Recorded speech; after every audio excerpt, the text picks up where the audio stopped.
En Capital Radio, Conexión DIRCOM.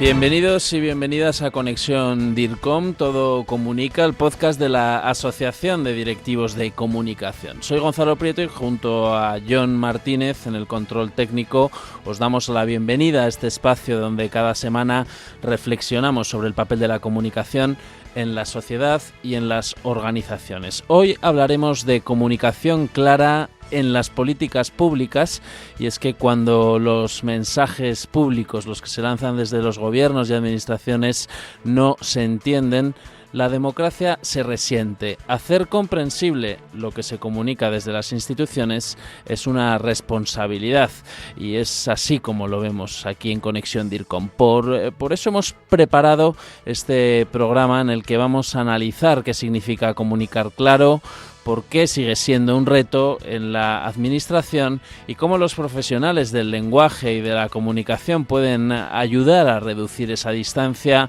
entre el poder público y la ciudadanía. Comenzamos. Escuchas Conexión DIRCOM.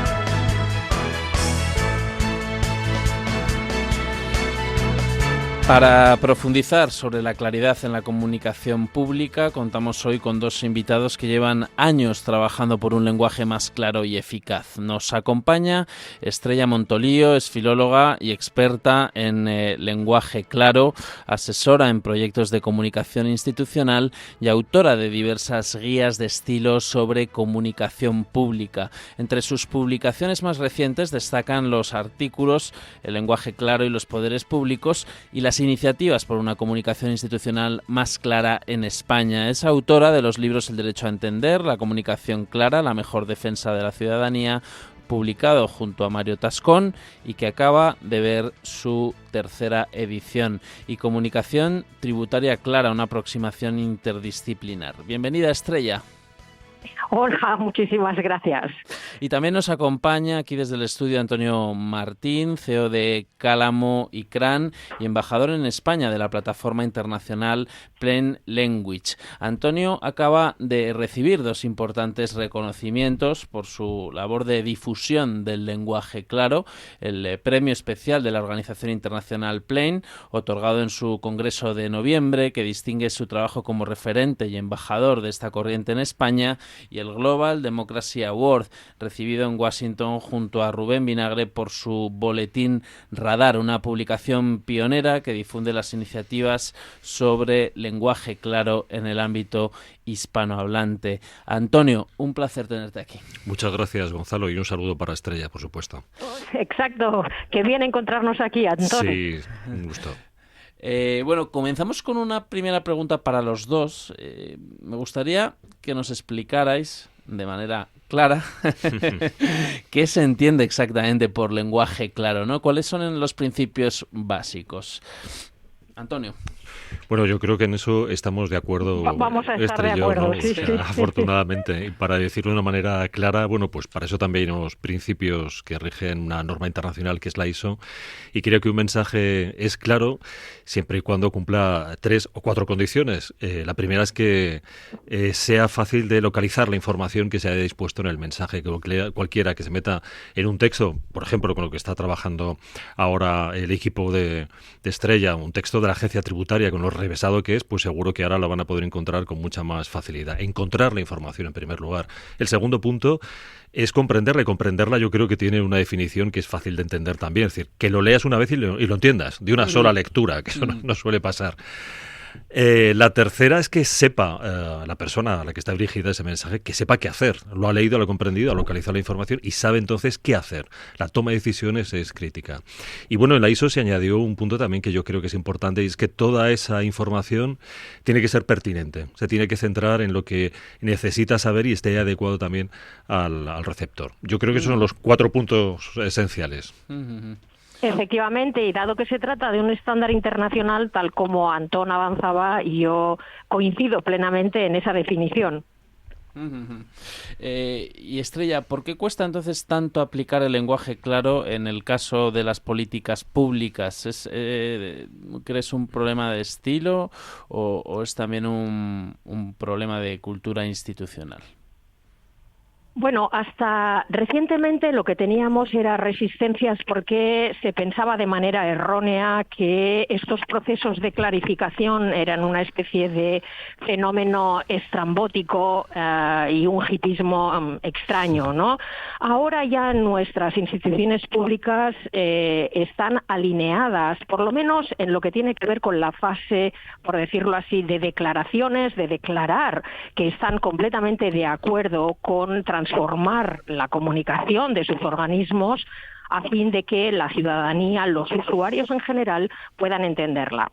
Ahora bien, para que se implemente de manera eficaz una transformación comunicativa, que es una transformación cultural en toda regla, es necesario no solo hacer declaraciones, sino invertir recursos en la formación del personal que tiene que redactar y que tiene que elaborar todo tipo de comunicaciones y en la reflexión colectiva, por ejemplo, de los equipos de comunicación para que sean conscientes de las dimensiones de esa transformación, de por dónde se quiere empezar, de cuál es el grado de profundidad al que se quiere llegar, etcétera.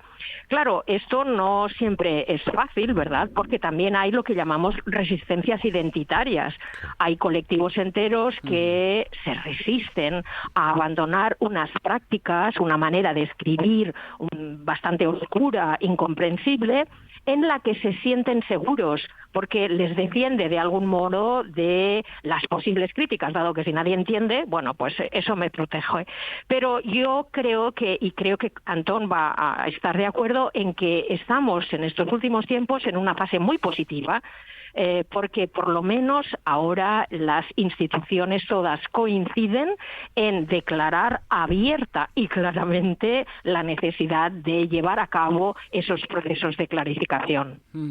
Antonio, ¿estás de acuerdo en esas resistencias? Luego, bueno, yo me pregunto, no sé muy bien a quién os referís, pero ¿qué influencia tiene el lenguaje legal, ¿no? Esa tendencia a enrevesar las frases en el lenguaje de la administración pública también. O sea, no sé si la resistencia va por ahí. Y bueno, también si se están dedicando, o sea, más allá de las declaraciones y la intención, suficientes recursos a que las cosas se entiendan. Bueno, desde la administración, digo. La primera parte, yo te diría que respecto al lenguaje legal y las resistencias que hay, creo que lo encontramos en todos sitios donde trabajamos, no solamente en los textos legales, ¿no? Hay una resistencia completamente humana que es la resistencia al cambio. Y es, siempre cito lo que dijo Grace Hooper, una de las madres de la informática y una militar norteamericana, cuando dijo la frase más peligrosa de nuestro idioma es siempre se ha hecho así. Y eso es con lo que nos encontramos a diario, permanente, ¿no? Es que siempre hemos hecho así, ¿por qué vamos a cambiar? Y además es el miedo a la autoridad. Es que si escribo así, pues ¿qué va a decir mi jefe, no? Bueno, pues por eso un plan de lenguaje claro, un plan de comunicación clara tiene que entrar desde arriba. Tiene que ser los directivos los que impulsen ese cambio, porque francamente es que eso lo trae beneficios. Ahora, la segunda parte, ¿hay recursos? Se están empezando a poner sobre la mesa los recursos, pero yo creo que hace falta más, que estamos viviendo un proceso de transformación que va a durar muchos años. Yo sigo pensando que por lo menos una década va a llegar hasta que vaya extendiéndose y sobre todo que sea la población, la ciudadanía, quien reconozca que tiene ese derecho a comprender, como siempre ha defendido Estrella. Estrella, tú que has colaborado con instituciones como el Ministerio de Justicia, la Agencia Tributaria, la Escuela Judicial y también con empresas como Endesa, Naturgy o CaixaBank para hacer esos textos más claros, con toda esa experiencia, ¿qué dirías que es lo más importante para conseguir que las personas entiendan realmente lo que una institución o una empresa les quiere comunicar? Bueno, primero para que eso se consiga, voy a recoger algo que ha dicho Antón. Necesitamos a la alta dirección profunda y directamente implicada. Porque cuando la alta dirección comunica al nivel inmediatamente inferior, vamos a ir por esta línea y esto es una decisión estratégica de la organización, entonces todo el mundo se siente más tentado, vamos a decir, a seguir la consigna. Por lo tanto, la primera es tener a la alta institución implicada. La siguiente es llevar a cabo transformaciones controladas, muy bien controladas, de comunicación clara, en colaboración entre expertos, que han de ser muy buenos expertos, y los propios profesionales que elaboran esa comunicación, a fin de que efectivamente los documentos y todo tipo de comunicaciones que se transformen sean también muy pegadas, muy conocedoras de la propia institución. Es decir, hay que organizar equipos multidisciplinares de expertos de diversas disciplinas, entre los cuales estamos, por supuesto, los lingüistas, pero también los diseñadores, los expertos en experiencia de usuario, en usabilidad, en diseño gráfico y, en muchas ocasiones, los expertos en derecho administrativo, por ejemplo. Eso es fundamental para que luego el resultado se pueda comprender y después medir, es decir, llevar a cabo test que nos permitan percibir de manera empírica si eso que estamos proponiendo como más claro es efectivamente más claro para las personas usuarias finales. En este sentido, nosotros siempre llevamos a cabo focus group, test de usuario, que nos permiten advertir cuáles son todavía las zonas de fricción que hay que seguir clarificando. Entonces ya veis que no es un proceso, y seguro que Antón está completamente de acuerdo, tenemos que deshacer esa falsa idea de que hacer comunicaciones más claras es, poner los acentos que faltan y hacer frases más cortas. No, el proceso es mucho más profundo y en algunas ocasiones incluso significa hacer una reingeniería de los procedimientos que hay detrás. Antonio, desde Cálamo and Crane trabajáis con empresas y organismos en la formación y revisión de textos institucionales también.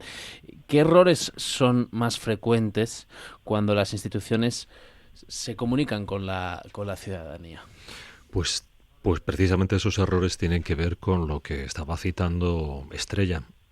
Y precisamente no se trata de hacer las frases más cortas y poner las tildes o mejorar la puntuación, sino que es necesario reinterpretar el texto, ver cuál es la estructura de la información, la pirámide de la información y aplicar las reglas del lenguaje claro. Porque a menudo te encuentras que están intentando contar cosas que no son pertinentes, que lo típico, ¿no? Que te encuentras una carta o un documento o un procedimiento que tienes que cumplimentar y lo que te encuentras es un montón de citas a leyes que no sabes, que tendrá toda la razón del mundo que estará ahí, pero no sabes qué pintan ahí en medio, ¿no? Entonces, yo creo que el principal problema es el miedo que hay a mantenerse dentro de la seguridad jurídica y entonces por eso se intenta mantener el sistema que se ha mantenido hasta ahora, que ha funcionado. Yo creo que liberarse de esa carga de contarle directamente a la persona qué es, por qué se le está escribiendo y qué es lo que tiene que hacer, suele darles esa sensación a las administraciones de pero es que no estamos contando toda nuestra normativa, todo en qué nos basamos, ¿no? Yo creo que lo que necesitan es volver a centrarse, es decir, mira, te escribimos esta carta porque te ha saltado un semáforo y vas a 150, tienes una multa. Puedes pagar en tanto tiempo o puedes recurrirla. Y aquí a continuación vas a tener todas las leyes a las que nos hemos basado y a las que puedes recurrir. Pero yo creo que se necesita, el principal problema que tienen es que les cuesta decir ¿para qué me estás escribiendo exactamente? Sí, fijar el objetivo, ¿no? Sí. Os quería preguntar, La inteligencia artificial en el lenguaje claro, ¿cómo puede influir? O sea, el hecho de que bueno, el usuario final pueda ir buscando o que bueno tienda a que le expliquen las cosas de una manera más sencilla, pedírselo digamos a la inteligencia artificial que se explique algo de manera más sencilla. ¿Qué impacto puede tener en la clarificación del lenguaje? O no sé, ¿cómo lo veis esto, Estrella? Bueno, si queréis, este es un temazo, ¿no? Sí. En este momento es un reto importantísimo. En este momento pronunciar inteligencia artificial parece que es abrir la caja de todas las soluciones. Y es evidente que la inteligencia artificial tiene que ayudar sobre todo a los redactores a que puedan detectar qué partes de su documento o de su comunicación, porque puede que sea una pantalla para una página web, no está siendo suficientemente clara y qué puede hacer para mejorarla. Por lo tanto, que vamos a tener una gran ayuda con las herramientas de inteligencia artificial, y hay muchas que se están desarrollando en este momento, eso es seguro. Permitidme que añada que vamos a tener que poner mucha precaución en ello, porque lo que estamos observando en esos primeros resultados es que corremos un riesgo serio de simplificar y unificar toda la expresión posible en español hacia unas determinadas construcciones que la herramienta, además, sobre todo si es de aprendizaje generativo, va retroalimentándose y va aprendiendo siempre las mismas. Es decir, que lo que se podía formular de 6 maneras diferentes, en muchas ocasiones cada una de esas 6 maneras incorporaba un matiz específico que a veces es relevante, se convierten en solo una formulación. A mí esta parte de controlar los resultados de inteligencia artificial para que no conlleven simplificación simplona, me parece que es un reto que tenemos ante nosotros y es importante.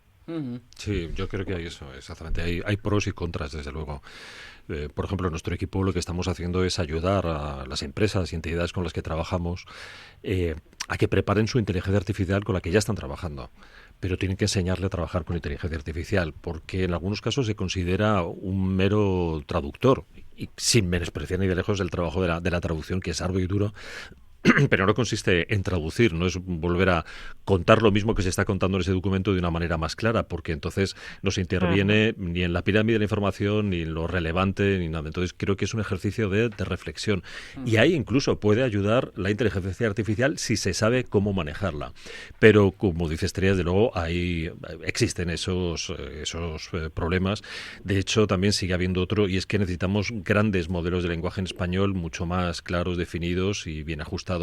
Porque si no, también una de las cosas con las que nos encontramos habitualmente es que parte de esa traducción, interpretación que hace al lenguaje claro, están metiendo muchos calcos del inglés que nos distancian y nos hacen, bueno, un texto, pues no, eso será más claro, pero es ligeramente ajeno porque está utilizando construcciones en inglés y se le nota muchísimo. Eso es. Antonio, quería preguntarte también, hacíamos referencia antes al movimiento Plain Language, ¿cómo se traduce ese movimiento en la realidad española? Y si crees que estamos avanzando aquí al ritmo de otros países europeos o según lo que ves fuera, en Europa y en otros lugares del mundo, vamos quizá a un ritmo más lento. No, yo creo que vamos muy bien. Yo suelo poner también el ejemplo de cuando mi hermana estuvo viviendo en Suecia en los años 90, cuando una de las cosas que nos decía, además de que había una tienda de muebles muy rara, que no entendíamos nadie que era eso de la tienda de muebles, porque era tan divertido ir allí, ella siempre nos decía, bueno, aquí pasa algo alucinante, y es que la hacienda sueca te envía un borrador y tú solamente tienes que firmarlo o recurrirlo. Decían, bueno, siempre pensamos, eso aquí nunca va a pasar. Y estamos hablando por lo que es cotidiano, el borrador de Hacienda, ¿no? Yo creo que dentro de 10 años hablaremos con la misma normalidad por supuesto que está el lenguaje claro, ¿no? Entonces, comparándolo con otros estados, con otras iniciativas, creo que vamos muy bien. no se trata esto de estar a la cabeza ni nada, pero bueno, se está implantando. También creo que hay iniciativas en Latinoamérica, que siempre miramos a Europa, pero creo que hay iniciativas en Latinoamérica ejemplares de las que tenemos que mirar con más respeto y admiración y seguir su ejemplo para aplicarlo en España. Estrella, ¿crees que la comunicación clara puede convertirse en un generador de reputación institucional y también de confianza ciudadana? Absolutamente, absolutamente. De hecho, Antón hace un momento ha citado una empresa de muebles sueca, que creo que todos sabemos cuál es, ¿no? Cuyo negocio no se podría sostener si no tuvieran unas instrucciones clarísimas. Es un tipo de negocio que ha construido una comunicación muy nórdica en todos los sentidos, en un sentido llano, ¿no? En los textos de sus catálogos, los textos de sus presentaciones, no solo las instrucciones que acompañan al montaje, que si no, no habría negocio si esas instrucciones no fueran claras. Así que IKEA tiene toda un aura de nordicidad, palabra que me acabo de inventar, ¿no? De aire, de diseño escandinavo, en la que la manera de comunicar lingüísticamente también tiene mucho que ver. Pero es que además esto lo tienen clarísimo todas las organizaciones que cambian. Tú has citado, por ejemplo, una entidad financiera con la que nosotros hemos trabajado y ellos llegaron acertadamente a la conclusión de que no podían tener, y esto es algo que a los directores de comunicación creo que les interesa, no podían tener dos estilos tan absolutamente divorciados entre la fase de marketing, a la que yo llamo el noviazgo, ¿no? En la que la comunicación es muy directa, incluso tratándonos de tú, ten esta información, estamos aquí para escucharte, cualquier duda que tengas, no dudes en contactarnos, y después lo que ya viene, por decirlo así, los papeles del matrimonio, que son los contratos. Entonces, de repente en el contrato aparece una persona completamente distinta. Esa que te decía, llámanos cuando tengas una duda, de repente es por la presente, los aquí firmantes. Que dices, madre mía, esto es una especie de esquizofrenia comunicativa. Hay dos emisores diferentes, ¿no? Entonces, bueno, claro, hay todo un proceso de hacer que esos contratos resuenen de una manera más amigable. ¿Por qué? Porque tener tantas voces distintas bajo la misma marca no hace para nada confiable la marca. Así que, respondiendo a tu pregunta, por supuesto, y hay datos que lo refrendan, que la utilización estratégica de comunicación clara es una de las posibilidades de cultura de marca, sin duda, de imagen de marca que tiene una organización o una institución. Sí, y ya de manera breve, porque estamos ya acercándonos al final, os quería preguntar ¿qué papel deben tener los DIRCOMs y los equipos de comunicación pues para garantizar toda esta claridad en los mensajes públicos, ¿no? Estamos en un podcast de comunicación, nuestros oyentes muchos son DIRCOMs o sus equipos. ¿Qué les diríais? Pues yo creo que los DIRCOMs son la vía de entrada al desarrollo de esa cultura del lenguaje claro y la comunicación clara en una empresa, porque creo que el siguiente con quien tendrían que hablar es con el director financiero o el que lleva las cuentas para decirle, oye, esto nos viene de perlas, ¿no? Pero desde luego el director de comunicación tiene un punto esencial porque es quien mejor va a comprender este cambio cultural y el beneficio que va a reportar a la empresa. Estrella. Sí, absolutamente. Necesitamos que los DIRCOM no solo conozcan o hayan oído la música de que esto de comunicación clara ahora está muy de moda, sino de que entren un poco, es un ámbito fascinante por otro lado, para que sean conscientes también de la profundidad y de los procesos de comunicación clara y de las ventajas de los resultados. Pues muchas gracias a los dos por vuestras aportaciones. Tenemos muy claro una idea que resume muy bien el sentido del programa de hoy. Escribir claro es sobre todo pensar en quien nos lee y también en quien nos escucha. Gracias a los dos. Gracias, Gonzalo. Muchas gracias a vosotros.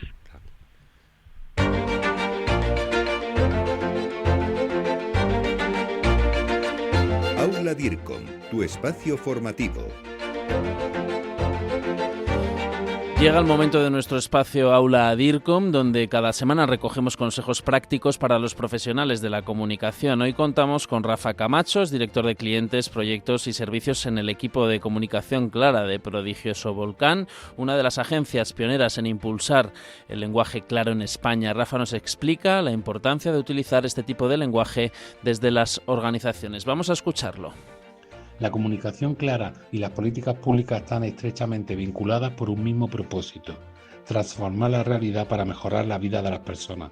Se trata de una herramienta estratégica que debe aplicarse en todas las fases de una política pública, desde el diseño hasta la evaluación. Su uso refuerza la confianza en las instituciones, mejora la transparencia y estimula la participación ciudadana, además de suponer un importante ahorro de recursos.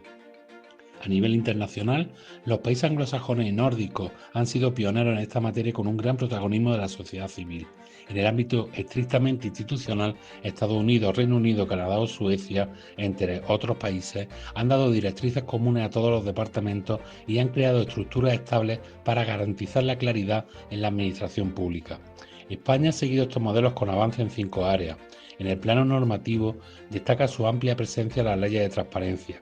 En el ámbito ejecutivo sobresalen los acuerdos de la Generalitat de Cataluña que impulsan la comunicación clara y también su uso en la administración digital. Existen también grupos de trabajo, como el del lenguaje administrativo del IVAP en Euskadi, el Comité Director de Comunicación Clara de Cataluña o el de Simplicidad y Claridad de la región de Murcia. En cuanto a planes y programas, la Generalitat Valenciana o Canarias están dando los primeros pasos con propuestas centradas en la comunicación clara, y otras administraciones, como el Ayuntamiento de Madrid, Navarra o Aragón, la integran como eje de sus planes de gobierno abierto. Finalmente, numerosas iniciativas específicas se multiplican por todo el país, desde ministerios hasta ayuntamientos, mediante guías, formaciones o procesos de simplificación. Aunque el progreso ha sido lento, estos esfuerzos representan un punto de partida y una oportunidad para consolidar una administración más accesible, fortalecer el derecho a entender y con ello el ejercicio efectivo de todos los derechos. Gracias, Rafa. Sabéis que en Aula DIRCOM, el espacio donde cada semana convertimos la comunicación en aprendizaje, es en realidad el espacio formativo de cursos online sobre comunicación de la Asociación de Directivos de Comunicación. En www.aula.dircom.org tenéis toda la información. Echad un vistazo a la web con una oferta de cursos impresionante. En Capital Radio, Conexión DIRCOM. Y con esto llegamos al final de nuestro episodio de hoy. Hemos hablado de comunicación clara, pero también de confianza, transparencia y ciudadanía. Si las palabras se entienden, las instituciones se acercan. Gracias a Estrella Montolío, a Antonio Martín, a Rafa Camacho por compartir sus reflexiones y su experiencia. Y gracias también a vosotros, los que cada semana nos acompañáis aquí en Conexión DIRCOM. Todo comunica. Nos escuchamos cada jueves a la 1:30 en Capital Radio y en las principales plataformas de podcast. Adiós.